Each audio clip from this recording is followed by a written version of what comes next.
కదా మా అమ్మకి ఎందుకు వస్తుంది? మా అమ్మ ఎందుకు పని చేస్తుంది? మీ అమ్మ అంటే గతిలెక్క చేస్తుంది, మా అమ్మ అట్లా కాదు. ఏ లక్ష్మి, రోగాలు వచ్చినాయని చెప్పినాడా? కష్టపడి పని చేయకుండా రోగాలు వస్తాయని చెప్పినాడు. అయినా బావతో ఎట్లా మాట తెలియదు, నీకు ఇష్టానుసారం మాడుతున్నావు. కంట్రోల్ ఉండు కొద్దిగా. అయినా నువ్వేందక్క అమ్మకు సపోర్ట్ రాకుండా బావకు సపోర్ట్ వస్తున్నావు? అయినా నీకు అమ్మ మీద ప్రేమ ఎప్పుడుందిలే. ఇందులో ప్రేమేముంది లక్ష్మి? ఉన్నట్టు చెప్పినాడుగా. అయినా అమ్మకు నాకు చిచ్చిపెట్టుకి నువ్వు ఉన్నావు కదా మధ్యలో, చాలులే.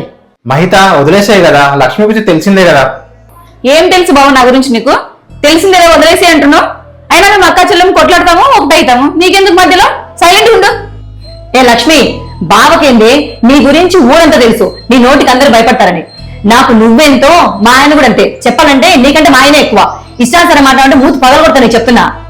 లక్ష్మి, ఏం మాట్లాడుతున్నావు నువ్వు? అక్క కంటే గౌరవం ఇస్తే లేకుంటే లేదు. ఆయన ఎవరు అనుకున్నావు నువ్వు? ఈ ఇంటి పెద్దల్లుడు, ఆయనతో ఎట్లా మాట్లాడాలో తెలియదా నీకు?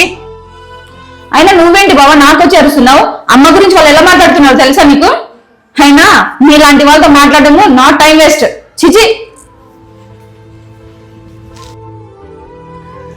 బ్రో, మీరేం ఫీల్ అవ్వద్దండి. నేనేం ఫీల్ కాలేదే. నువ్వు ఫీల్ కాకపోయినా మహిత ఫీల్ అవుతుందని చెప్పాను బ్రో. నువ్వు నీ ఓవర్ యాక్షన్. మా ఆయన ఫీల్ కాలేదు కాబట్టి నేను కూడా ఏం ఫీల్ కాలేదులే బావా. నువ్వు ఫీల్ అయితే అట్లేం చేయకు.